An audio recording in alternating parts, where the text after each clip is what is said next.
എല്ലാവർക്കും പുതിയൊരു വീഡിയോയിലേക്ക് സ്വാഗതം. ഇതൊരു ചെറിയ ടെസ്റ്റ് റൈഡ് റിവ്യൂ ആണ്. ബജാജ് ഫ്രീഡം 125ൻ്റെ ഒരു കുഞ്ഞ് ടെസ്റ്റ് റൈഡ് റിവ്യൂ ആണ്. വളരെ ഫാസ്റ്റായിട്ടും ക്വിക്കായിട്ടും കാര്യങ്ങൾ പറയാം. അപ്പോൾ നമ്മൾ കുറച്ച് നാൾ മുമ്പ് ഇതിൻ്റെ വാക്ക് റൗണ്ട് റിവ്യൂ ചെയ്തിരുന്നു. ഇപ്പോൾ ജസ്റ്റ് ഒരു ടെസ്റ്റ് റൈഡിന് വേണ്ടി കിട്ടിയതാണ്. ഇതിൻ്റെ ഓവറോൾ ഉള്ള ഒരു ഇംപ്രഷൻ, ഫസ്റ്റ് റൈഡ് ഇംപ്രഷൻ മാത്രമാണ് ഞാൻ പറയുന്നത്. ഡീറ്റെയിൽഡ് ആയിട്ടുള്ള റിവ്യൂ ഉടനെ തന്നെ വരും. ഇതൊരു 2.5 ദിവസത്തോളം നമുക്ക് ഓടിക്കാനായിട്ട് തന്നിട്ടുണ്ട് ബജാജ്. ടെസ്റ്റ് ചെയ്തതിന് ശേഷം എൻ്റെ പ്രോപ്പറായിട്ടുള്ള ഒരു റിസൾട്ട് ഞാൻ പറയാം, എന്തൊക്കെ ഇമ്പ്രൂവ്മെൻറ്റ്സും എന്തൊക്കെ പ്ലസ് പോയിൻറ്റ്സും ഈ വണ്ടിയിലുണ്ട് എന്നുള്ളത്. അപ്പം ഡിസൈൻ്റെ കാര്യത്തിൽ എനിക്ക് വണ്ടി നേരിട്ട് കണ്ടപ്പോൾ ഒരുപാട് ഇഷ്ടപ്പെട്ടു. കാരണം എന്താ വെച്ച് കഴിഞ്ഞാൽ ഫോട്ടോയിൽ കാണുന്ന പോലെയല്ല, ചെറിയ വണ്ടിയല്ല, അത്യാവശ്യം നീളമുള്ള വണ്ടിയാണ്. അതുപോലെ ഇതിൻ്റെ ഫ്യൂൽ ടാങ്കൊക്കെ നല്ല വലിപ്പമുള്ള ഒരു രീതിക്കാണ് കൊടുത്തിരിക്കുന്നത്. അത് ഇരുന്ന് റൈഡ് ചെയ്യുന്ന സമയത്ത് നമുക്ക് ഫീൽ ചെയ്യുള്ളൂ. പിന്നെ വലിയ സീറ്റൊക്കെയാണ് കൊടുത്തിരിക്കുന്നത്. പിന്നെ ഡിസൈൻ്റെ കാര്യത്തിൽ ഒരുപാട് മൈന്യൂട്ടായിട്ടുള്ള ഡീറ്റെയിലിംഗ് ഇവർ പല സ്ഥലങ്ങളിൽ കൊടുക്കാൻ ശ്രമിച്ചിട്ടുണ്ട്. ഈ ഒരു പോർഷൻ, അതുപോലെ ഇത് കവറിങ് ഒക്കെ കൊടുത്തിട്ടും, അതുപോലെ ഇവിടെയൊക്കെ കുറച്ച് ഡീറ്റെയിലിംഗ് ഒക്കെ കൊടുത്തിട്ടുണ്ട്. അപ്പോൾ overall design neat and clean ആയിട്ട് ചെയ്യാനായിട്ട് അവർ മാക്സിമം ശ്രമിച്ചിട്ടുണ്ട് എന്നുള്ളതാണ്. കാരണം ഇതിനകത്ത് ഒരു CNG സിലിണ്ടർ കാണാത്ത രീതിയിൽ അവർ സെറ്റ് ചെയ്തെടുത്തു. അപ്പോൾ ഓവറോൾ ഒരു പെട്രോൾ വണ്ടി ഇരിക്കുന്ന പോലെയാണ് ലുക്ക് എന്ന് പറയുന്നത്. നേരിട്ട് കാണുമ്പം അത്യാവശ്യം വലിപ്പമുള്ളൊരു വണ്ടിയാണ്. നല്ല ലോങ് ആണ് വണ്ടി. 7ഓളം കളേഴ്സ് അവൈലബിൾ ആണ്. അപ്പോൾ ഇത് ടോപ്പ് എൻഡ് മോഡലാണ്. ഡിസ്ക്കും അതുപോലെ LED ഉണ്ട്. അത് ഫ്രണ്ടിലാണ് ഡിസ്ക് ഉള്ളത്, റിയറിൽ ഡ്രമ്മാണ്. അപ്പം ഇതിൻ്റെ മീറ്റർ കൺസോൾ എന്ന് പറയുന്നത് ഒരു റിവേഴ്സ് LCD ഡിസ്പ്ലേ ആണ്. അപ്പോൾ ഇതിൻ്റെ ഒരു വിസിബിലിറ്റി ഡേ ടൈമിൽ അത്രത്തോളം ഗംഭീരമല്ല, കാരണം അത്രത്തോളം ബ്രൈറ്റ്നസ് ഇല്ല ഇതിനകത്ത്. ഈ ഒരു മീറ്റർ കൺസോൾ കുറച്ചുകൂടെ ബ്രൈറ്റ് ആക്കാരെന്ന് തോന്നി. ഇവിടെ ഒരു USB പോർട്ട് വരുന്നുണ്ട്. പിന്നെ സ്വിച്ചിൻ്റെ കാര്യം പറഞ്ഞാൽ സ്റ്റാർട്ടഡ് ബട്ടൺ മാത്രമേ ഉള്ളൂ, എൻജിൻ കിൽ സ്വിച്ച് ഇല്ല. ഇവിടെ CNGയും അതുപോലെ പെട്രോളും ആക്കാനുള്ള ഒരു ഷിഫ്റ്റിംഗ് സ്വിച്ച് ഉണ്ട്. ഇവിടെ ബ്ലൂടൂത്ത് കണക്ടിവിറ്റിക്ക് വേണ്ടിയിട്ടുള്ള ഒരു സ്വിച്ച്, ഇൻഡിക്കേറ്റർ, ഹോൺ, അതുപോലെ high beam, low beam, pass switch, അത്രയും കാര്യങ്ങളാണ് ഇതിനകത്തുള്ളൂ. പിന്നെ നമുക്ക് CNG അതിൻ്റെ ഒരു ഫ്യൂൽ ഗേജ് ഇത് ഇവിടെ കാണാം. അതുപോലെ തന്നെ നമുക്ക് ലോക്ക് ചെയ്യാൻ, CNG ആവശ്യമില്ലാത്ത സമയത്ത് ലോക്ക് ചെയ്യണമെങ്കിൽ ഇതിൽ തിരിച്ചാൽ മതി. ഒരു ഹോണുണ്ട്. അപ്പോൾ ഈ എൻജിൻ കണ്ടോ, എൻജിൻ കുറച്ച് എന്താ പറയുക, വെർട്ടിക്കലായിട്ടുള്ള എൻജിനല്ല, ഹൊറിസോണ്ടലി മൗണ്ടഡ് ആണ്. അപ്പോൾ ഇതിൻ്റെ പെർഫോമൻസിൻ്റെ കാര്യങ്ങൾ നമുക്കിനി ഡിസ്കസ് ചെയ്യാം. ഇപ്പം CNG മോഡലാണ് കിടക്കുന്നത്. നമുക്ക് CNG ലിറ്റും സ്റ്റാർട്ട് ചെയ്യാൻ പറ്റും. സൈലൻറ്റ് സ്റ്റാർട്ടാണ്, കണ്ടോ.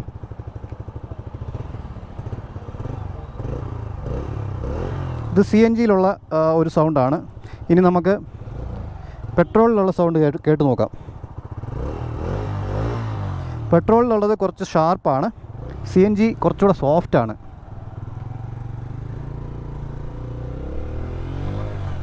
ഇപ്പോൾ ഞാൻ പെട്രോളിലേക്ക് കണ്ടിരിക്കുന്നത്. ഒരു 2 മിനിറ്റ് പെട്രോൾ ഓടിച്ചിട്ട് നമുക്ക് CNGയിലേക്ക് ഷിഫ്റ്റ് ചെയ്യാം. അപ്പം വണ്ടി എപ്പോഴും സ്മൂത്തായിട്ട് നിൽക്കാനായിട്ട് ഒരു അല്പദൂരം നമുക്ക് പെട്രോളിൽ ഓടിച്ചിട്ട് CNGയിലേക്ക് ഷിഫ്റ്റ് ചെയ്യുന്നതാണ് ബെറ്റർ. പക്ഷേ ബജാജ് അങ്ങനെ പറയുന്നില്ല, എങ്കിലും ഒരു സ്മൂത്ത്നെസ് കുറച്ചും കൂടെ ഫീൽ ചെയ്യാനായിട്ട് അത് നല്ലൊരു സംഗതിയാണ്. അപ്പോൾ ഇനി നമ്മൾ CNGയിലേക്ക് ഷിഫ്റ്റ് ചെയ്തു. ഒരു ഫ്രാക്ഷൻ ഓഫ് സെക്കൻഡ്സ് ഡിലേ അതിനകത്തുണ്ട്. പക്ഷേ നമുക്ക് വണ്ടി ഓഫായി പോകത്തൊന്നുമില്ല. പെർഫോമൻസിൻ്റെ കാര്യം പറഞ്ഞു കഴിഞ്ഞാൽ ഇതൊരു 125cc ആണ്. 9.5 PS പവറും അതുപോലെ 9.7 Nm ടോർക്കുമാണ് പ്രൊഡ്യൂസ് ചെയ്യുന്നത്. അത് 8000 RPMലാണ് പവർ പ്രൊഡ്യൂസ് ചെയ്യുന്നത്, 5000 RPMലാണ് ടോർക്ക് പ്രൊഡ്യൂസ് ചെയ്യുന്നത്. അപ്പോൾ ഇതിൻ്റെ ഒരു ടോർക്ക് ഡെലിവറി എന്ന് പറയുന്നത് വളരെ ഗ്രാജുവലായിട്ടാണ്. നമ്മളെ പേടിപ്പിക്കുന്ന രീതിയിലുള്ള ഒരു പവർ ഡെലിവറി ഒന്നുമല്ല, വളരെ സ്മൂത്താണ്.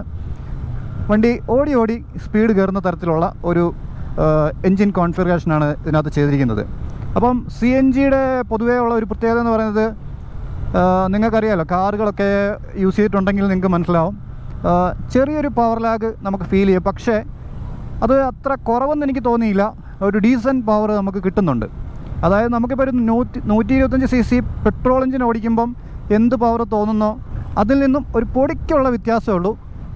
ചെറിയൊരു ലാഗേ ഉള്ളൂ, അല്ലാതെ വലിയ ഓവറായിട്ടുള്ള മാറ്റമൊന്നും എനിക്ക് ഫീൽ ചെയ്തില്ല. വണ്ടി അത്യാവശ്യം നല്ല ഒരു രീതിക്കാണ് എൻജിൻ ഇതിനകത്ത് പെർഫോമൻസ് എനിക്ക് ഫീൽ ചെയ്തത്. അതായത് ഒരു 125cc നിന്ന് നമുക്ക് മാക്സിമം ഉണ്ടാക്കാൻ പറ്റുന്ന ഒരു പവർ ഫിഗേഴ്സ് അവർ ചെയ്തിട്ടുണ്ട്. പിന്നെ ഇനീഷ്യൽ പെർഫോമൻസ് എന്ന് പറയുന്നത് വളരെ പതിയാണ്. അത് കഴിഞ്ഞിട്ട് പിന്നെ നമുക്ക് ഒരു മിഡ് എൻഡ് കയറി കഴിയുമ്പോഴാണ് നമുക്കൊരു പവർ കൂടുതലായിട്ട് കിട്ടുന്നത്. അതായത് ഇത് മെയിനായിട്ട് ഫോക്കസ് ചെയ്തിരിക്കുന്നത് മിഡ് റേഞ്ച് RPMലാണ് ഇതിനകത്ത് കൂടുതലും ഒരു പെർഫോമൻസ് ഇരിക്കുന്നത്.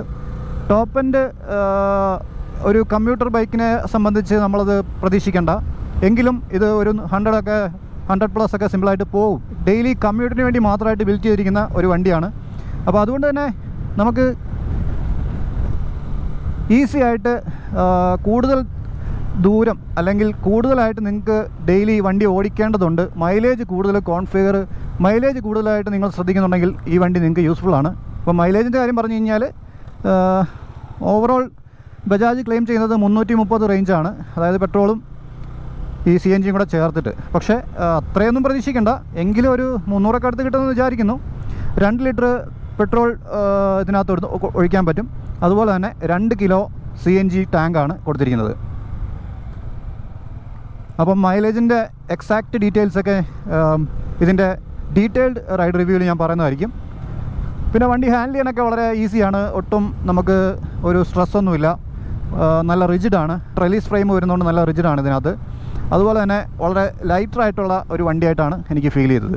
147 കിലോ ഉണ്ട്, അപ്പോൾ ഒട്ടും വെയിറ്റ് ഫീൽ ചെയ്യുന്നില്ല. പിന്നെ സീറ്റ് ഹൈറ്റ് നല്ല രീതിക്കുണ്ട്. ഷോർട്ടർ റൈഡേഴ്സിന് കുറച്ചൊരു ബുദ്ധിമുട്ടാകാൻ ചാൻസ് ഉണ്ട്. പക്ഷേ ഓവറോൾ വണ്ടി എനിക്കിഷ്ടപ്പെട്ടു. ലുക്ക് ആൻഡ് ഫീൽ ആയാലും വണ്ടിയുടെ ഒരു എൻജിൻ റിഫൈൻമെൻറ്റ് അടിപൊളിയാണ്, നല്ല സ്മൂത്താണ് കേട്ടോ, അത് പറയാതിരിക്കാൻ വയ്യ. ബജാജിൻ്റെ ഇത്രയും നാൾ ഞാൻ ഓടിച്ചതിൽ ഈ ഒരു സെഗ്മെൻറ്റിലുള്ളതിൽ ഏറ്റവും സ്മൂത്തായിട്ടുള്ളൊരു വണ്ടിയായിട്ട് ഫീൽ ചെയ്തു. അപ്പോൾ ആ കാര്യത്തിലൊക്കെ ബജാജ് നല്ല രീതിയിൽ ചെയ്തിട്ടുണ്ട്. ഒട്ടും ഒരു വൈബ്രേഷനൊന്നും എനിക്ക് ഫീൽ ചെയ്തില്ല. പിന്നെ ക്ലച്ച് എന്ന് പറയുന്നത് നല്ല ലൈറ്റാണ്. ഗിയർ ഷിഫ്റ്റിംഗ് ഒരുപാട് ടൈറ്റൊന്നും അല്ല, അത്യാവശ്യം സ്മൂത്തായിട്ട് തന്നെ വീഴുന്നുണ്ട്. പക്ഷേ ചെറിയൊരു ഫോൾസ് ന്യൂട്രൽസ് ഫീൽ ചെയ്യുന്നുണ്ട്. 5 സ്പീഡ് ഗിയർ ബോക്സാണ്.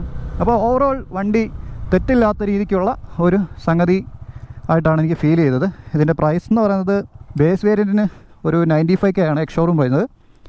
ടോപ്പ് എൻഡ് മോഡലിന് 1.10 ആണ്. പിന്നെ ഒരു മിഡ് വേരിയൻറ്റും ഉണ്ട്, അത് 1.05 ആണ്.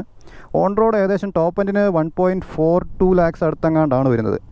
അപ്പം കറക്റ്റ് അറിയാവുന്നവർ ഒന്ന് കമൻറ്റ് ചെയ്തേക്കാം. ടയർ സൈസൊക്കെ ഒരു 16 ഇഞ്ച് വീൽസാണ്, അലോയ് വീൽസാണ് റിയറിൽ. 17 ഇഞ്ച് ഫ്രണ്ടിൽ വരുന്നുണ്ട്. ഡിസ്ക് ബ്രേക്ക് ഫ്രണ്ടിൽ, റിയറിൽ ഡ്രം ബ്രേക്കാണ്. ഡീസൻ്റ് ആയിട്ടുള്ള ഒരു ബ്രേക്കിംഗ് ഫീഡ്ബാക്കൊക്കെ ഉണ്ട്. ട്രെല്ലീസ് ഫ്രെയിം അടിപൊളിയാണ് കേട്ടോ ഈ കാണുന്നത്.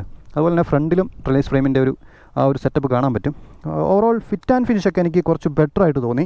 നല്ലൊരു ബിൽഡ് ക്വാളിറ്റി ഫിനിഷ് നമുക്ക് ഫീൽ ചെയ്യുന്നുണ്ട്. അതുപോലെ പെയിൻറ്റ് ക്വാളിറ്റിയും അടിപൊളിയായിട്ട് ഫീൽ ചെയ്തു. ഓവറോൾ വണ്ടി എനിക്ക് ഇഷ്ടപ്പെട്ടു. എന്താ പറയുക, വണ്ടി ഒരു നല്ലൊരു കമ്മ്യൂട്ടർ ബൈക്കാണ്. ഒരു നല്ല ഇന്നോവേഷനാണ് ബജാജ് നടത്തിയിരിക്കുന്നത്. CNG അതുപോലെ പെട്രോൾ യൂസ് ചെയ്തിട്ട് ഓടിക്കാൻ പറ്റുന്ന ഒരു വണ്ടി ഇറക്കുക എന്ന് പറയുന്നത് ലോകത്തിലെ തന്നെ ആദ്യത്തെ CNG മോട്ടോർ സൈക്കിളാണ്. അപ്പം ഇതൊരു ഹൈബ്രിഡാണ്, പെട്രോളും യൂസ് ചെയ്യാം, CNGയും യൂസ് ചെയ്യാം. പിന്നെ സസ്പെൻഷൻ സെറ്റപ്പ് എന്ന് പറയുന്നത് ഒരു മീഡിയം കംഫർട്ട് നമുക്ക് കിട്ടുന്നുണ്ട്. അത്യാവശ്യം സോഫ്റ്റ്വെയർ സൈഡ് തന്നെയാണ്, ഒരുപാട് ഇടിപ്പൊന്നും അങ്ങനെ ഫീൽ ചെയ്യുന്നില്ല. സീറ്റ് കുഷ്യനൊക്കെ അടിപൊളിയായിട്ടുണ്ട്, നല്ല പ്രീമിയം ഫിനിഷ് തോന്നുന്നു. നല്ല ലോങ് ആണ് കേട്ടോ, ഒരു 3 പേർക്ക് സുഖമായിട്ട് ഇരിക്കാൻ പറ്റും. ജസ്റ്റ് പറഞ്ഞതേ ഉള്ളൂ. നല്ലൊരു ഗ്രാബ് റെയിലൊക്കെ വരുന്നുണ്ട്. ടയർ ഹഗ്ഗറൊക്കെ അടിപൊളിയായിട്ടുണ്ട്. ഇതിൻ്റെ മാക്സിമം ഡീറ്റെയിൽസ് അടുത്ത വീഡിയോയിൽ ഞാൻ പ്രോപ്പറായിട്ട് പറയുന്നതായിരിക്കും. അപ്പം ഈ വീഡിയോ നമുക്കിവിടെ വൈൻഡപ്പ് ചെയ്യാം. വീഡിയോ യൂസ്ഫുൾ ആയെന്ന് വിചാരിക്കുന്നു. യൂസ്ഫുൾ ആയെങ്കിൽ കട്ട സപ്പോർട്ട് പ്രതീക്ഷിക്കുന്നു. ഞെക്കിപ്പൊട്ടിക്കാനുള്ള എല്ലാ ബട്ടൺസും വീഡിയോയുടെ താഴെ വഴിയൊക്കെ ആയിട്ടുണ്ട്. അത് നിങ്ങളുടെ ഒരു ഇംഗിതം പോലെ ചെയ്തേക്കുക. അപ്പോൾ അടുത്തൊരു കിടു വീഡിയോയുമായി വരുന്നത് വരെ ടേക്ക് കെയർ, ബൈ.